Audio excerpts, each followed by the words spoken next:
Detective Friday is back with The Golden Slipper by Anna Katharine Green.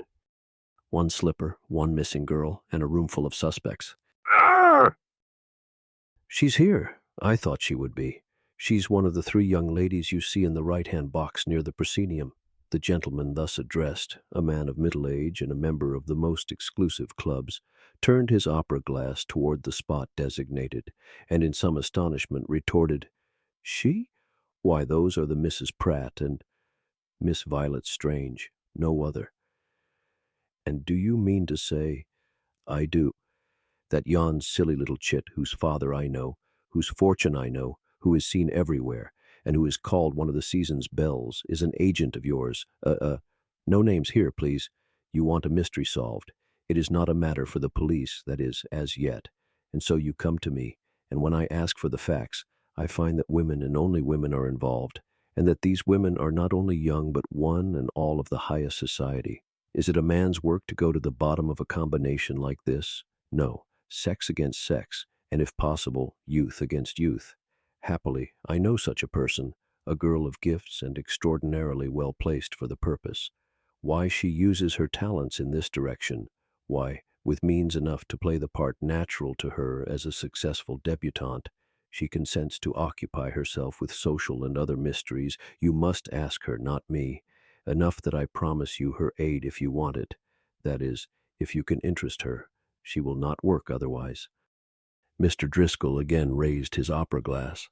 "But it's a comedy face," he commented. "It's hard to associate intellectuality with such quaintness of expression. Are you sure of her discretion?" "Whom is she with?" "Abner Pratt, his wife, and daughters." "Is he a man to entrust his affairs unadvisedly?"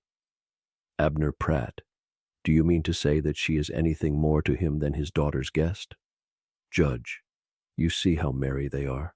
They were in deep trouble yesterday. You are witness to a celebration. And she? Don't you observe how they are loading her with attentions? She's too young to rouse such interest in a family of notably unsympathetic temperament for any other reason than that of gratitude. It's hard to believe, but if what you hint is true, secure me an opportunity at once of talking to this youthful marvel. My affair is serious. The dinner I have mentioned comes off in 3 days, and I know, I recognize your need, but I think you had better enter Mr. Pratt's box without my intervention. Miss Strange's value to us will be impaired the moment her connection with us is discovered." "Ah, there's Ruthven. He will take me to Mr. Pratt's box," remarked Driscoll as the curtain fell on the second act. "Any suggestions before I go?" "Yes, and an important one. When you make your bow, touch your left shoulder with your right hand. It is a signal. She may respond to it, but if she does not, do not be discouraged. One of her idiosyncrasies is a theoretical dislike of her work, but once she gets interested, nothing will hold her back. That's all, except this: in no event give away her secret. That's part of the compact, you remember." Driscoll nodded and left his seat for Ruthven's box. When the curtain rose for the third time, he could be seen sitting with the Misses Pratt and their vivacious young friend. A widower and still on the right side of 50, his presence there did not pass unnoted, and curiosity was rife among certain onlookers as to which of the twin belles was responsible for this change in his well-known habits. Unfortunately, no opportunity was given him for showing. Other and younger men had followed his lead into the box, and they saw him forced upon the good graces of the fascinating but inconsequent Miss Strange, whose rapid fire of talk he was hardly of a temperament to appreciate. Did he appear dissatisfied? Yes, but only one person in the opera house knew why. Miss Strange had shown no comprehension of or sympathy with his errand. Though she chatted amiably enough between duets and trios, she gave him no opportunity to express his wishes, though she knew them well enough, owing to the signal he had given her. This might be in character, but it hardly suited his views, and, being a man of resolution, he took advantage of an absorbing minute on the stage to lean forward and whisper in her ear, "It's my daughter, for whom I request your services. As fine a girl as any in this house. Give me a hearing. You certainly can manage it." She was a small, slight woman whose naturally quaint appearance was accentuated by the extreme simplicity of her attire. In the tier upon tier of boxes rising before his eyes, no other personality could vie with hers in strangeness, or in the elusive quality of her ever-changing expression. She was vivacity incarnate, and, to the ordinary observer, light as thistledown in fiber and in feeling, but not to all. To those who watched her long, there came moments, say when the music rose to heights of greatness, when the mouth so given over to laughter took on curves of the rarest sensibility, and a woman's lofty soul shone through her odd, bewildering features. Driscoll had noted this, and consequently awaited her reply in secret hope. It came in the form of a question, and only after an instant's display of displeasure, or possibly of pure nervous irritability. "What has she done?" "Nothing. But slander is in the air, and any day it may ripen into public accusation." "Accusation of what?" Her tone was almost pettish. Of theft," he murmured. "On a great scale," he emphasized, as the music rose to a crash. "Jewels? Inestimable ones. They are always returned by somebody. People say, by me." "Ah!" The little lady's hands grew steady. They had been fluttering all over her lap. "I will see you tomorrow morning at my father's house," she presently observed, and turned her full attention to the stage. Some 3 days after this, Mr. Driscoll opened his house on the Hudson to notable guests.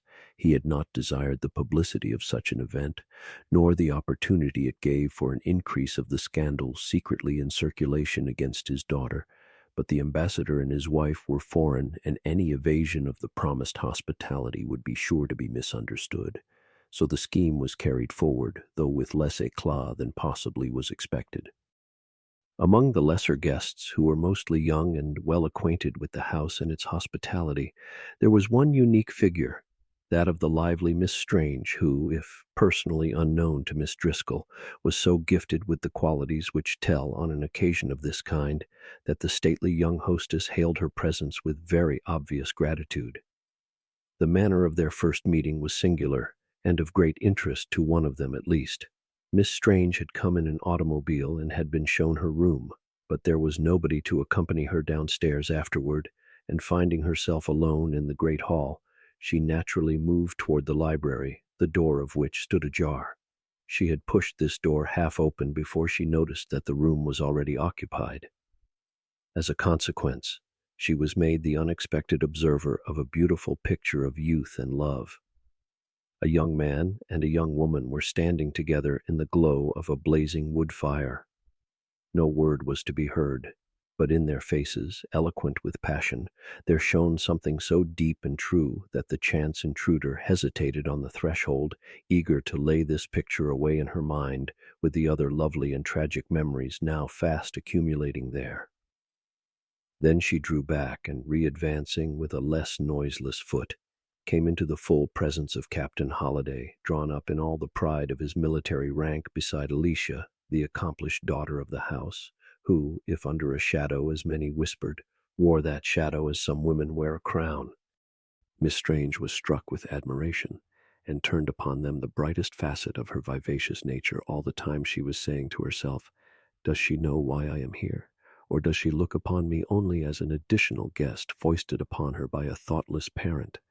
There was nothing in the manner of her cordial but composed young hostess to show, and Miss Strange, with but one thought in mind since she had caught the light of feeling on the two faces confronting her, took the first opportunity that offered of running over the facts given her by Mr. Driscoll to see if any reconcilement were possible between them and an innocence in which she must henceforth believe. They were certainly of a most damaging nature. Miss Driscoll and 4 other young ladies of her own station in life had formed themselves, some 2 years before, into a coterie of 5, called the Inseparables. They lunched together, rode together, visited together. So close was the bond and their mutual dependence so evident, that it came to be the custom to invite the whole 5 whenever the size of the function warranted it. In fact, it was far from an uncommon occurrence to see them grouped at receptions, or following one another down the aisles of churches, or through the mazes of the dance at balls or assemblies. And no one demurred at this, for they were all handsome and attractive girls, till it began to be noticed that, coincident with their presence, some article of value was found missing from the dressing room or from the tables where wedding gifts were displayed. Nothing was safe where they went, and though in the course of time each article found its way back to its owner in a manner as mysterious as its previous abstraction, the scandal grew and, whether with good reason or bad, finally settled about the person of Miss Driscoll, who was the showiest, least pecuniarily tempted, and most dignified in manner and speech of them all. Some instances had been given by way of further enlightenment.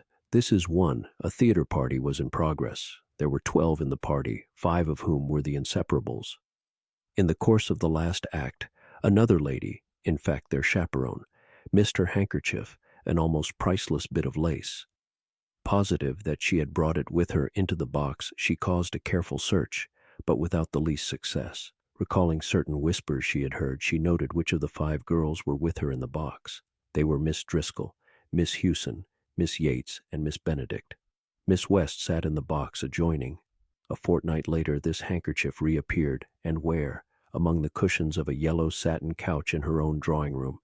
The inseparables had just made their call, and the 3 who had sat on the couch were Miss Driscoll, Miss Hewson, and Miss Benedict.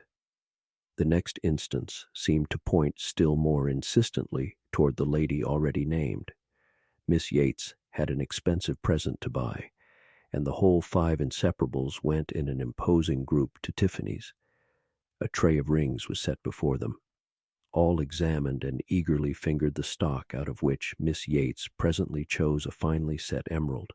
She was leading her friends away when the clerk suddenly whispered in her ear, "I miss one of the rings."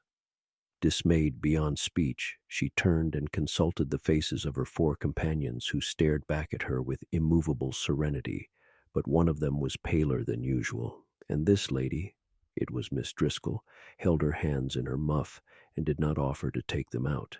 Miss Yates, whose father had completed a big deal the week before, wheeled round upon the clerk. Charge it at its full value," said she. "I buy both the rings." And in 3 weeks the purloined ring came back to her, in a box of violets with no name attached.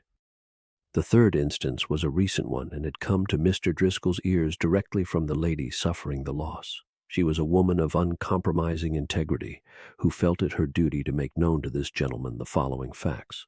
She had just left a studio reception, and was standing at the curb waiting for a taxicab to draw up, when a small boy, a street Arab, darted toward her from the other side of the street, and thrusting into her hand something small and hard, cried breathlessly as he slipped away, "It's yours, ma'am. You dropped it." Astonished, for she had not been conscious of any loss, she looked down at her treasure trove and found it to be a small medallion which she sometimes wore on a chain at her belt. But she had not worn it that day, nor any day for weeks. Then she remembered. She had worn it a month before to a similar reception at this same studio. A number of young girls bad stood about her admiring it. She remembered well who they were. The inseparables, of course, and to please them she had slipped it from its chain. Then something had happened, something which diverted her attention entirely, and she had gone home without the medallion, had in fact forgotten it, only to recall its loss now. Placing it in her bag, she looked hastily about her. A crowd was at her back, nothing to be distinguished there. But in front, on the opposite side of the street, stood a clubhouse, and in one of its windows she perceived a solitary figure looking out. It was that of Miss Driscoll's father. He could imagine her conclusion. In vain he denied all knowledge of the matter. She told him other stories which had come to her ears of thefts as mysterious, followed by restorations as peculiar as this one, finishing with, "It is your daughter, and people are beginning to say so." And Miss Strange, brooding over these instances, would have said the same, but for Miss Driscoll's absolute serenity of demeanor and complete abandonment to love. These seemed incompatible with guilt. These, whatever the appearances, proclaimed innocence, and innocence she was here to prove if fortune favored, and the really guilty person's madness should again break forth. For madness it would be, and nothing less, for any hand, even the most experienced, to draw attention to itself by a repetition of old tricks on an occasion so marked. Yet because it would take madness, and madness knows no law, she prepared herself for the contingency under a mask of girlish smiles, which made her at once the delight and astonishment of her watchful and uneasy host. With the exception of the diamonds worn by the ambassadress, there was but one jewel of consequence to be seen at the dinner that night. But how great was that consequence, and with what splendor it invested the snowy neck it adorned! Miss Strange, in compliment to the noble foreigners, had put on one of her family heirlooms, a filigree pendant of extraordinary sapphires, which had once belonged to Marie Antoinette. As its beauty flashed upon the women, and its value struck the host, the latter could not restrain himself from casting an anxious eye about the board in search of some token of the cupidity with which one person there must welcome this unexpected sight. Naturally, his first glance fell upon Alicia, seated opposite to him at the other end of the table, but her eyes were elsewhere, and her smile for Captain Holliday, and the father's gaze traveled on, taking up each young girl's face in turn. All were contemplating Miss Strange and her jewels, and the cheeks of one were flushed and those of the others pale, but whether with dread or longing who could tell? Struck with foreboding, but alive to his duty as host, he forced his glances away and did not even allow himself to question the motive or the wisdom of the temptation thus offered. 2 hours later, and the girls were all in one room. It was a custom of the inseparables to meet for a chat before retiring, but always alone and in the room of one of their number. But this was a night of innovations. Violet was not only included, but the meeting was held in her room. Her way with girls was even more fruitful of result than her way with men. They might laugh at her, criticize her, or even call her names significant of disdain, but they never left her long to herself or missed an opportunity to make the most of her irrepressible chatter. Her satisfaction at entering this charmed circle did not take from her piquancy, and story after story fell from her lips as she fluttered about, now here, now there, in her endless preparations for retirement. She had taken off her historic pendant, after it had been duly admired and handled by all present, and with the careless confidence of an assured ownership, thrown it down upon the end of her dresser, which, by the way, projected very close to the open window. "Are you going to leave your jewel there?" whispered a voice in her ear as a burst of laughter rang out in response to one of her sallies. Turning with a simulation of round-eyed wonder, she met Miss Hewson's earnest gaze with the careless rejoinder, "What's the harm?" and went on with her story with all the reckless ease of a perfectly thoughtless nature. Miss Hewson abandoned her protest. How could she explain her reasons for it to one apparently uninitiated in the scandal associated with their especial clique? Yes, she left the jewel there, but she locked her door and quickly, so that they must all have heard her before reaching their rooms. Then she crossed to the window, which, like all on this side, opened on a balcony running the length of the house. She was aware of this balcony, also of the fact that only young ladies slept in the corridor communicating with it. But she was not quite sure that this one corridor accommodated them all, if one of them should room elsewhere. Miss Driscoll, for instance. But no, the anxiety displayed for the safety of her jewel precluded that supposition. Their hostess, if none of the others, was within access of this room and its open window. But how about the rest? Perhaps the lights would tell. Eagerly, the little schemer looked forth and let her glances travel down the full length of the balcony. 2 separate beams of light shot across it as she looked, and presently another, and, after some waiting, a fourth. But the 5th failed to appear. This troubled her, but not seriously. 2 of the girls might be sleeping in one bed. Drawing her shade, she finished her preparations for the night. Then, with her kimono on, lifted the pendant and thrust it into a small box she had taken from her trunk.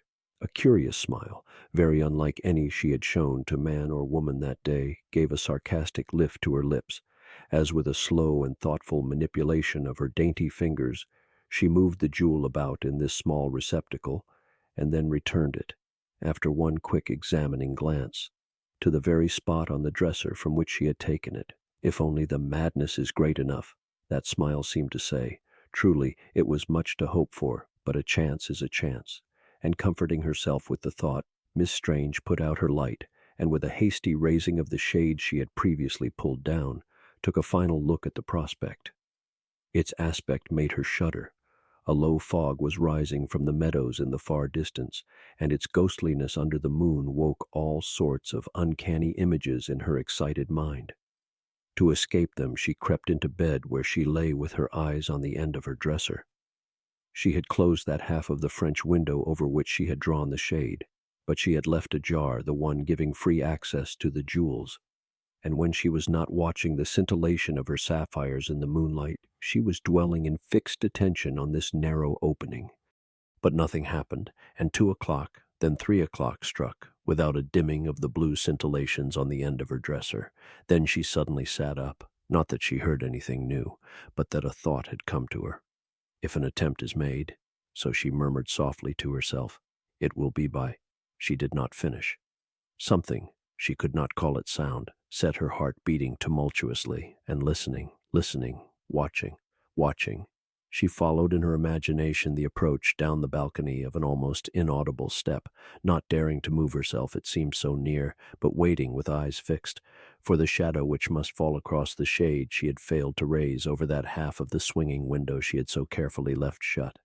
At length she saw it projecting slowly across the slightly illuminated surface. Formless, save for the outreaching hand, it passed the casement's edge, nearing with pauses and hesitations the open gap beyond, through which the neglected sapphires beamed with steady luster. Would she ever see the hand itself appear between the dresser and the window frame?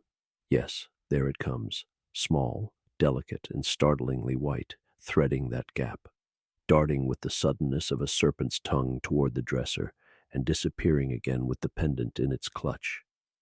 As she realizes this, she is but young, you know.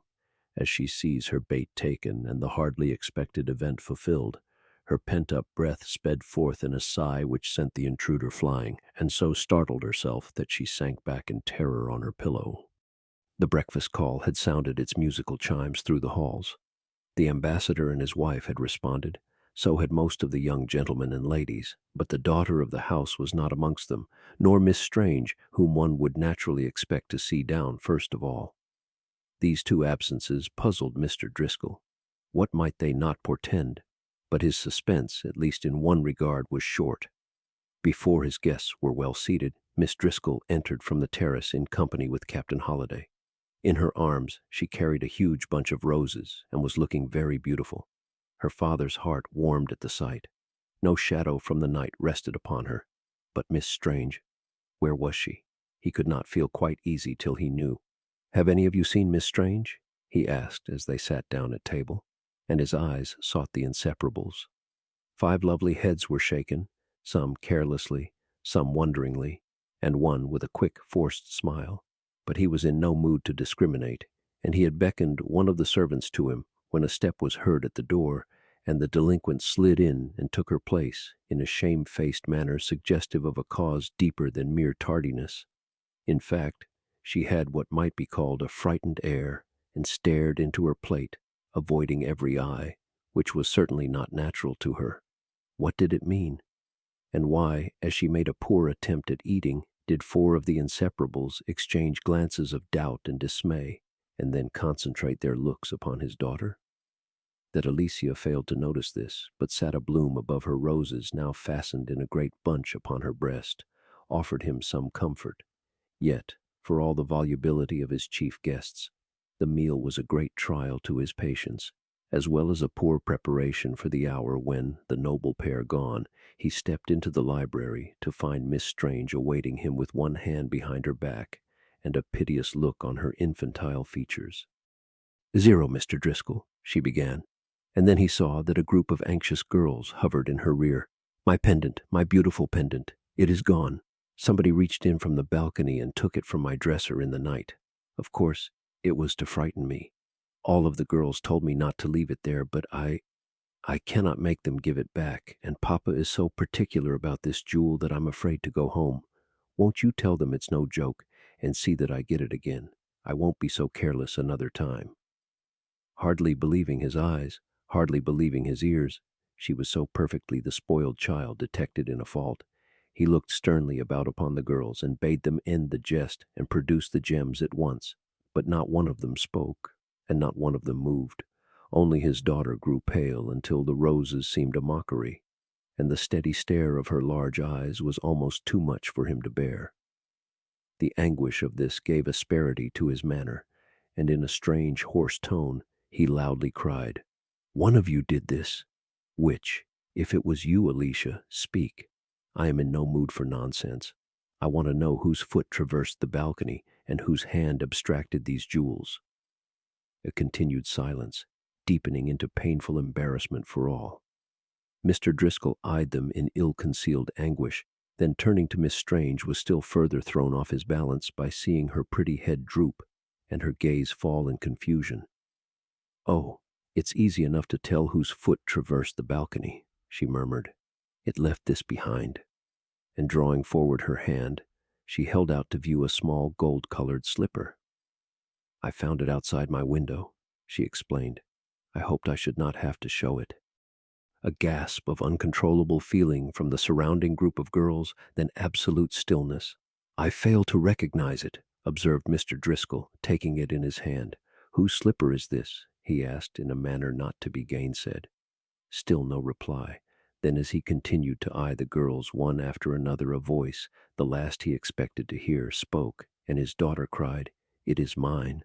But it was not I who walked in it down the balcony. "Alicia!" A month's apprehension was in that cry. The silence, the pent-up emotion brooding in the air was intolerable. A fresh young laugh broke it. "Oh," exclaimed a roguish voice, "I knew that you were all in it, but the especial one who wore the slipper and grabbed the pendant cannot hope to hide herself. Her fingertips will give her away." Amazement on every face and a convulsive movement in one half-hidden hand. "You see," the airy little being went on in her light way, "I have some awfully funny tricks. I am always being scolded for them, but somehow I don't improve. One is to keep my jewelry bright with a strange foreign paste an old Frenchwoman once gave me in Paris. It's of a vivid red and stains the fingers dreadfully if you don't take care. Not even water will take it off, see mine. I used that paste on my pendant last night just after you left me, and being awfully sleepy, I didn't stop to rub it off. If your fingertips are not red, you never touched the pendant, Miss Driscoll. Oh, see, they are as white as milk. But someone took the sapphires, and I owe that person a scolding as well as myself. Was it you, Miss Hewson? You, Miss Yates? Or—" and here she paused before Miss West. "Oh, you have your gloves on. You are the guilty one." And her laugh rang out like a peal of bells, robbing her next sentence of even a suggestion of sarcasm. "Oh, what a sly boots," she cried. "How you have deceived me. Whoever would have thought you to be the one to play the mischief?" Who indeed? Of all the five, she was the one who was considered absolutely immune from suspicion ever since the night Mrs. Barnum's handkerchief had been taken and she not in the box. Eyes which had surveyed Miss Driscoll askance now rose in wonder toward hers, and failed to fall again because of the stoniness into which her delicately carved features had settled. "Miss West, I know you will be glad to remove your gloves. Miss Strange certainly has a right to know her special tormentor," spoke up her host in as natural a voice as his great relief would allow. But the cold, half-frozen woman remained without a movement. She was not deceived by the banter of the moment. She knew that to all of the others, if not to Peter Strange's odd little daughter, it was the thief who was being spotted and brought thus hilariously to light, and her eyes grew hard and her lips gray, and she failed to unglove the hands upon which all glances were concentrated. "You do not need to see my hands. I confess to taking the pendant." "Caroline!" A heart overcome by shock had thrown up this cry. Miss West eyed her bosom friend disdainfully. "Miss Strange has called it a jest," she coldly commented. "Why should you suggest anything of a graver character?" Alicia, brought thus to bay, and by one she had trusted most, stepped quickly forward, and quivering with vague doubts, aghast before unheard-of possibilities, she tremulously remarked, "We did not sleep together last night. You had to come into my room to get my slippers. Why did you do this? What was in your mind, Caroline?" A steady look, a low laugh choked with many emotions answered her. "Do you want me to reply, Alicia, or shall we let it pass?" "Answer."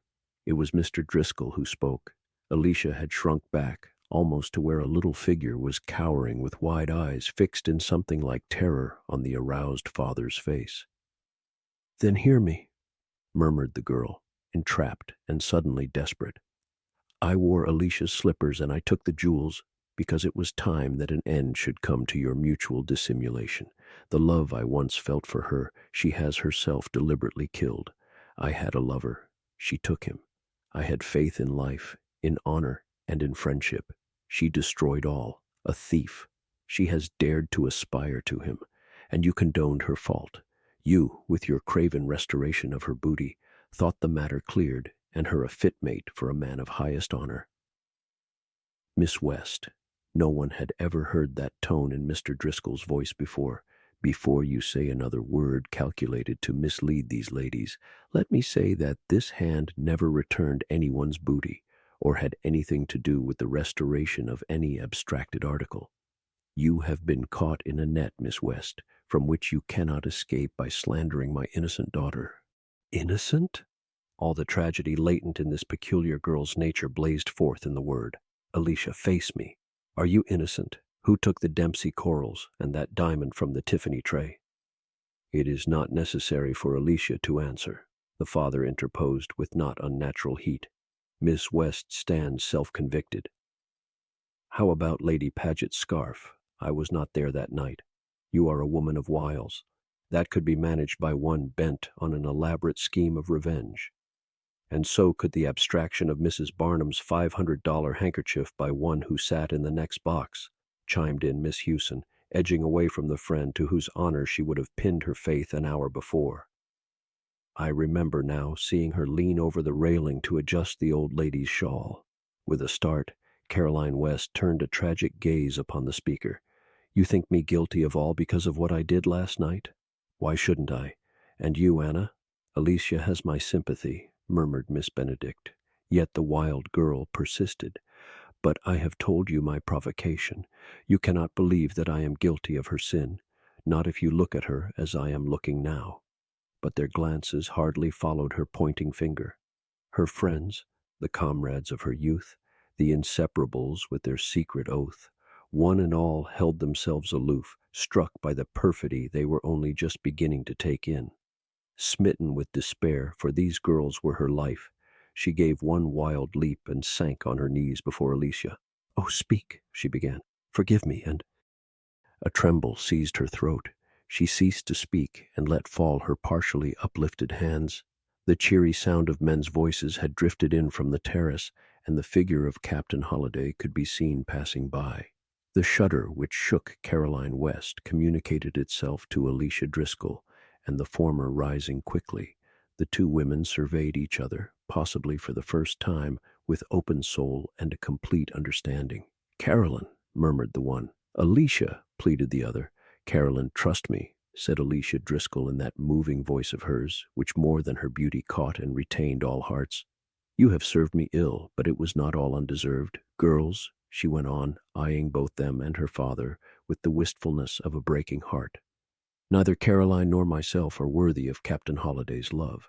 Caroline has told you her fault, but mine is perhaps a worse one. The ring, the scarf, the diamond pins, I took them all, took them if I did not retain them. A curse has been over my life, the curse of a longing I could not combat. But love was working a change in me, since I have known Captain Holliday, but that's all over. I was mad to think I could be happy with such memories in my life.